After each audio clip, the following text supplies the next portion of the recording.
Howdy, y'all. Welcome back to the Wright Brothers and our 10th installment of Love Letters from the Left. Now, when my brother and I first started this series, we thought, surely there is no way we will ever get to volume 10. Surely individuals out there will see that their hateful comments are being broadcast to the world. And yet here we sit, almost 3 years later, and hundreds of negative comments later. But we are going to get into this mailbag today because it deserves to be talked about. And we do this, as you all know, in the spirit of the Greek philosopher Epictetus, who did famously say, any person capable of angering you becomes your master. He can anger you only when you permit yourself to be disturbed by him. So in the spirit of Epictetus, let's get into Love Letters from the Left, Volume 10.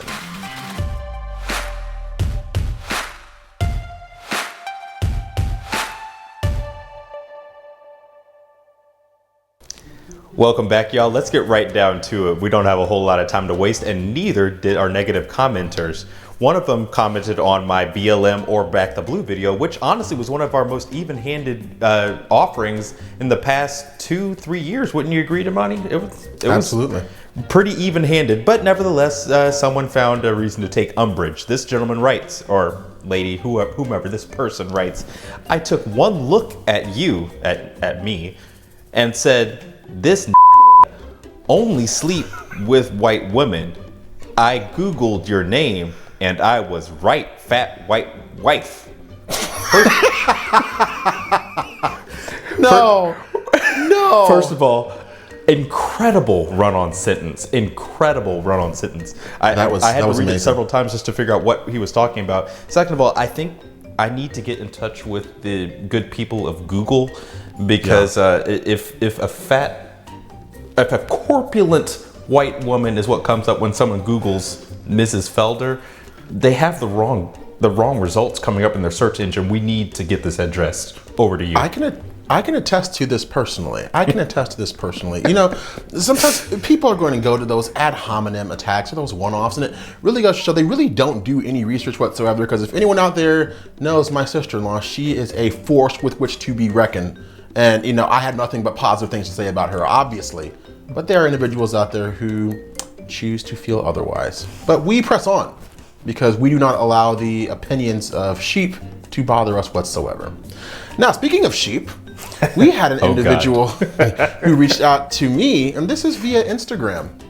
And anyone who follows me knows that on Instagram, that's where I go a little bit crazy. I'm always sharing memes on my Instagram story. It's a never-ending party. But this individual took great offense to a post that I made, an Instagram story I made, that had to do with, it was juxtaposing Bill Gates with a Kill Bill meme. And what I did was I just posted this story and moved on with life. But this individual, they could not be bothered to simply move on with theirs. They chose to respond to my story with the following. Said, Bill hasn't killed anyone, and you're not intellectual enough to know about the topics he deals with on hand. But thankfully, this individual decided to correct the record.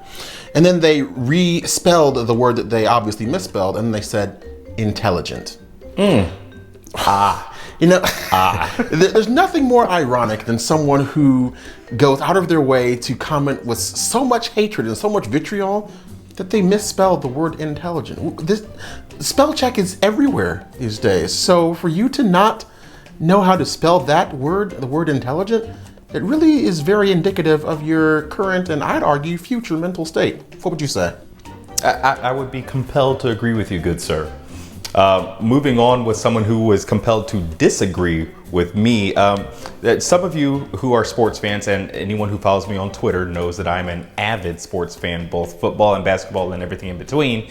May be aware of the fact that the heralded Tim Tebow is actually making a return to the gridiron, or trying to make an NFL squad down with the Jacksonville Jaguars. His old college coach, Urban Meyer, is now the head coach of the Jacksonville Jaguars. And it's touched off a firestorm of debate over whether he deserved the position, yada, yada. Obviously, Tim Tebow does not really care about any negative press. Neither should anyone else. But of course, the immediate comparison was between Tim Tebow and Colin Kaepernick. And so I commented on the story simply saying, that one quarterback got benched for Blaine Gabbert, which is true.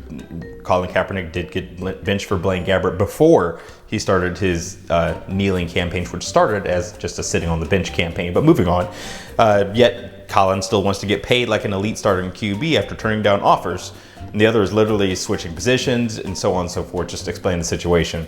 And I was merely quote tweeted by this, I think it's a gentleman saying, defending Tebow, which I honestly, I didn't get where I was defending Tebow. I was actually just explaining the situation, and I thought I did a fairly good job, but apparently explanations are now tantamount to defense, and we simply cannot have that in the year of our Lord 2021. Well, you know, I was thinking about that, and I think that what he was trying to do, Trey, was really just bring to the surface your internalized self-hatred. That's what it appears it would be. It's been a problem. Like you are loath to lift up one of your own brethren who was raised by, white parents who adopted him after his black father couldn't be bothered to take care of him. But that's the those one. are just minor That's details. the one. Don't worry about that. Don't worry about that. Anyway, oh gosh, what a time to be alive, right? I love it. All right, we move on. And this comment, I almost want to spotlight these comments because these are the comments and they come from the individuals and are really the last ones you would expect to be talking with racist terminology because they are themselves these self-same ones who claim to be against any and all forms of racism. But that didn't stop this individual. The anti-racists, from taking his best shot. it were. Anti-racists. Yeah, the anti-racist, absolutely. This individual, who I regret to inform you does share my skin tone, says the following in response to another Instagram story I posted. He says, "You a coon, always wanting white people to laugh at us. I can't wait till a white person beat your and tell you that you will never be white." You know, for those of you guys out there, who don't know, you see me usually sitting down. I'm here on screen talking to you guys from one video to the other. But many of you don't know that I'm actually 6'3". I was a former collegiate linebacker and a former semi-professional lineman in the Arena Football League. So I would really hope that any individuals out there who would attempt to, quote, beat my I would encourage you to think about that before you do it. I don't care what color you are. I'll throw it over to you. A word of warning to those who would think about assaulting Damani Bryant Felder. You might want to bring some friends or a sack lunch because it's going to take a while, and I would not recommend it. Anyway, moving on. Again, talking about the Tim Tebow story, another gentleman, he was basically trying to say that conservatives are going to say that they don't see color when it comes to Tebow versus Kaepernick, which I would think anyone wouldn't. That's kind of a sane position to take. So I came back, I was in a jocular mood at this point. I was saying, I see color. One dude is wearing gold pants, that would be Colin Kaepernick's San Francisco 49ers, and the other is wearing blue pants. Those were Tim Tebow's Denver Broncos threads. So there's color right there, easy. And the guy did not really... He was not in the same jocular mood. Let's put it that way. He said that, and anyone who reads your profile knows you're for the other team. So at this point, it's off to the races. And this is something that I do on Twitter or on social media in general. It's kind of the same spirit of our videos here. If I sense someone is taking something too seriously and it's really not that deep, I will clown them and I will enjoy every minute of said clowning. So I came back and I said, wait, which other team? 49ers or Broncos? I'm more of a Cowboys and Texans guy myself, and I will remain so until the blessed day that San Antonio was granted with an NFL team. Moving on. Or wherever my Texas Aggie former students or Michigan Wolverine alums are playing. Or were you talking sexual orientation with regard to other team? And then there's a... Oh, no, you didn't. Yes, oh, yes, no, there's it. And then I said, not that there's anything wrong with that, because of course there is not in my eyes. But again, the dude was just not in the mood to go back and forth. And he was saying that crack your jokes, clown. So at that point, we just it became a circus of sorts, and the only clown there was him. Yeah, and you know, the circus that I remember, that I grew up knowing and loving, actually was a circus that was forced to cease operations at the behest of individuals who shared his apparent ilk. So that's just, you know, a nice little tangent we can go on if we wanted to, but we're not going to go there. We have more hate mail to read. Can you believe it? Remember, this is volume 10, and in the spirit of volume 10, obviously, like I said in the beginning, this is something that we never thought that we would actually get to, was this level or this volume. And in the spirit of that unprecedented reality, this message here is probably, this is probably one of the funniest posts or comments I've ever read. And this individual comes from an individual female who also shares my skin tone. And she was very upset at a video that I posted that many of y'all actually saw on Brandon Tatum's page. It actually resulted in me being punished by social media because I nailed the stereotype that they wish that was not so applicable, unfortunately, to many minority individuals, but I digress.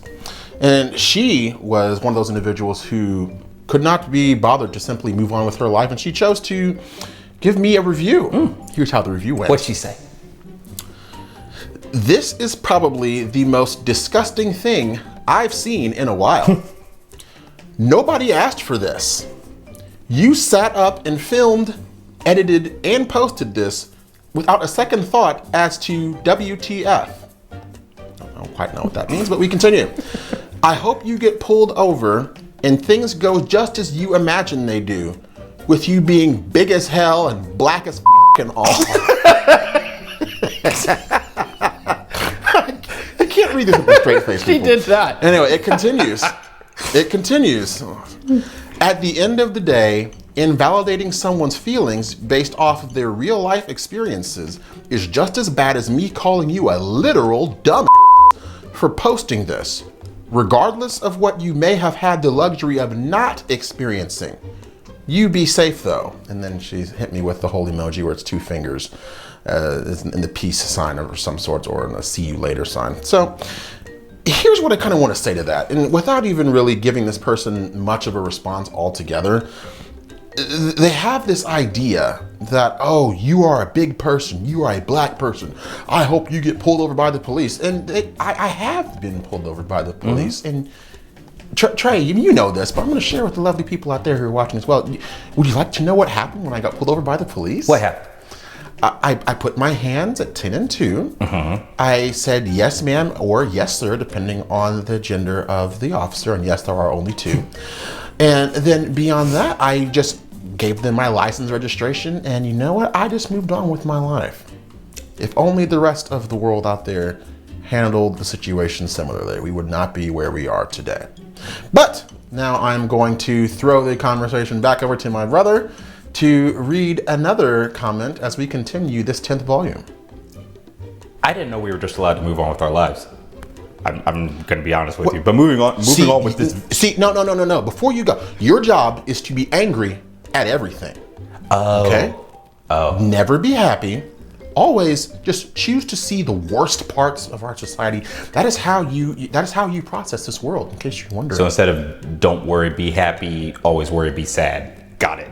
Exactly. Got it. Exactly. Well, it's upside down. Moving on to another individual who seems bound and determined to remain sad and a victim. I was actually trying to proffer some encouragement to this young man, not to allow barriers to exist. Not to allow barriers to exist for him, not to be an overcomer, to have an internal locus of control as opposed to an external one where everything that happens to you is a result of these nebulous entities that are always out to get you, and that you can never get ahead by virtue of the color of your skin.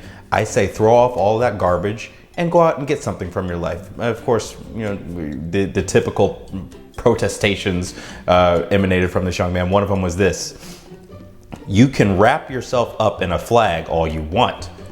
You see the word victim in the most one-dimensional way. Are you going to deny reality around you?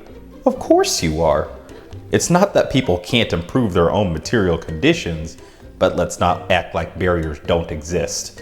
And of course, this is a typical straw man that I see from people who make this sort of argument.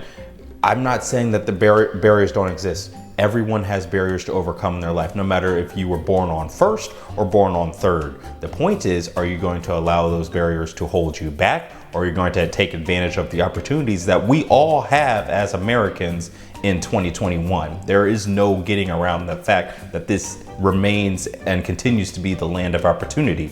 So if you're going to allow bad stuff that happened to your ancestors, or bad stuff that your ancestors did, to hold you back, that is your prerogative. If you choose not to do so, that is also your prerogative. But I'm not going to sit here and coddle you and have you be under the impression that taking a back seat to the injustices of the past is okay in allowing it to stymie you and moving forward. Damani, wouldn't you agree? What a scintillating rebuttal. You know, what a scintillating rebuttal. Do what I can. Very well said. Of course, I say that every time you come on, because you always lay the facts down in a way that anyone can understand if they only choose to listen. Speaking of listening, we have more individuals. This is another comment, and this is, and this is the thing that's really crazy about this. This is another individual who shares my skin tone. I'm noticing a theme here. There's a little bit of a theme here. Yeah, I don't know. Am I allowed to say are they being racist? Because according to certain individuals' rules, people with a certain skin tone cannot be racist, can they? I don't know. You tell me after hearing this comment. This is a comment in response to my BLM debunked video, which many of you actually very much enjoyed. But this person did not enjoy this video, and they said the following: "You can always find a boot-licking, cotton-picking, brown-nosing, kissing, scown, ready to break his neck to grovel at Damas's feet just to get a few pennies to prove his dirty is loyal." That's just the first sentence. There's more? Oh, there's so much more. We continue. "BLM, the organization, don't speak for me or black people. Dumb. It is funded by Scrooge Soros," butchering George Soros' name. So I'll give him a few points for at least knowing who that person is. And he continues, "and a bunch of lesbian females. BLM, the thought process / feeling / fight, is what us black people believe in, because it is us. Now sit your grape ape looking down somewhere." You what? He said grape ape. Oh my gosh. That's all you can do to respond. Like, this person, you can't engage with them, you can't reason with them, you can't use logic with them. And anyone who watched the video knows that video is packed full of information. But instead of thinking and listening to the information, he decided to insult me several times based on the color of my skin, and then call me a grape ape and tell me to sit down somewhere. So, yeah, such is the nature of many individuals who we constantly interact with. Anyone who's been watching for a while, you know that these comments are just going to continue. But the beautiful thing about it is that not only are these comments going to continue, but on the flip side, there's so much encouragement out there from those of you out there who have been watching and supporting us for years. And in the spirit of that, we're going to go ahead and transition now. So I'll throw the floor over to my brother to usher us into this next chapter of the video. Absolutely. And like I said, like Damani was saying, the positive comments are never hard to find either. And I gotta say, that last insult, that was something extremely new. Even though we've been doing this for a while, that was actually new and somewhat different. Something else that is new is getting love letters from the left that actually are love letters. And make no mistake, this happens on occasion, and it actually happens more than some of you out there may think. We had a positive comment from someone who self-identifies as a liberal or someone on the left side of the aisle. This was a comment on my BLM or Back the Blue video, once again, which we started at the top of this volume of Love Letters from the Left. But this was a decidedly different tenor of response. This person writes, and their name is MRO150. I hope I'm saying that correctly. But anyway, they say, "I'm a liberal, but I really appreciate your stance on this. I think in general, both sides need to take things on a case-by-case basis. Of course, this is with regard to police brutality and all the many stories we've seen on in the aftermath of that I discussed in that video. And that was really heartening to see, because as Damani and I have striven very hard to do the past 3-4 years that we've had this channel, is be as even-handed as possible, be as correct as possible with all of our analysis. We're cognizant enough of our own beliefs to know that most of those are probably going to fall to the right side of the aisle, but we also want to be correct in the way that we portray information and present our facts. So comments like that are so invigorating, so validating. Thank you so much for that feedback, and hopefully we can continue to get more and more individuals to sit back and think whether they might agree with our content or not. As a rule, Damani, what do you think? 100%, very well said. And as I have said many times before, this is always what we have been striving to do, which is to just open that dialogue, start that conversation. And it's always heartening when you see individuals who might even be ideologically on the other side, who still are able to see value in what you have to say. That's really what we've been striving for on this channel all along. And in that vein, actually, we do have another individual. This is not quite the same type of comment, but the sentiment, of course, is very much the same. This individual comes to us on YouTube and says, this is from Terry Rose. She says, "Thank you from the bottom of my heart for speaking out to wake people up to the truth." This is in response to the BLM Debunked video on YouTube. "The people trying to divide us will not succeed, especially because of brave people like you. The majority of us have kind hearts and we care deeply about others, no matter what color their skin is. Many of us are actively working to make the world better for everyone. We will succeed." Now, comments like that, they break my heart, but they also warm my heart, because I know there are so many individuals out there who feel like they do not have a voice. And part of what my brother Trey and I really strive to do is to be that voice for those who've had their voices stripped away. When I look at this person who says that there's brave people like us, we're not brave whatsoever. We're not remarkable whatsoever. All we want to do is truly be the embodiment of everything that we want to live out, even with this channel. You know, our tagline is "Identity politics is dead" for a reason, because it's an aspirational statement. And we hope that one day my brother and I speaking on these topics will not be anything noteworthy or new, because we are all in this world together, all striving to do the best that we can to bring this world together and to use common sense, facts, and a little bit of humor to do it. So thank you, Terry, for that. And for all of you out there who have written us messages of encouragement, we just know that we do read all those messages. It takes us a really long time and we can't respond to all of them, but just know that they go a long way towards continuing to keep that fire burning within us as we continue to wage war on the ideological battlefield. So we want to thank everyone out there for all of your support as we roll now into what will be more than our 3 years on this YouTube channel. There will be more to come, and we know there's going to be more hatred to come too, but that's okay, because we will get through this together, and as Terry said, we will succeed. So thank you again to everybody out there who has supported us. If you'd like to catch more of us, you can check us out, obviously, always on our Wright Brothers Facebook page, which is currently under assault by the big tech overlords. Just know that will be back, and we actually have more plans. We're not going to tell you right now, but we have more plans for the future and contingencies and adjacencies, just in case our voices do stand to be stripped away from that social media platform. But the good news is, not only are we on Facebook, we are also on a plethora of other social media outlets out there. If you know of it, odds are we are probably on it, either myself or my older brother. So feel free to check us out there, and also stay connected with us on other platforms, so that just in case if something does happen, and if we are deplatformed one day, you will not be cut off from what we have built, and we will continue to soldier on. Now, we also want to thank those warriors who have soldiered on with us to an even larger degree by choosing to support us financially on Patreon. Y'all are the reason that our production has gone from a little tiny, terribly aspect ratioed video to the productions that we have here today. We want to thank those of you who've taken it upon yourself to support us financially in this fashion. So to all of our patrons out there, thank you from the bottom of our hearts. Now, if you like this video, the last thing we'll ask you to do is to smash that like button. Subscribe if you haven't already, and share it with a friend. Share with them the message and the aspirational hope that identity politics is dead, because one day we all hope that it will be.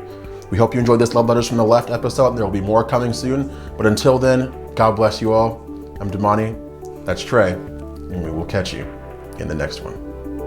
The first revolution is when you change your mind about about how you look at things and see that there might be another way to look at it that you have not been shown. The revolution will not be televised, and be no rerun, brothers and sisters. The revolution will be live.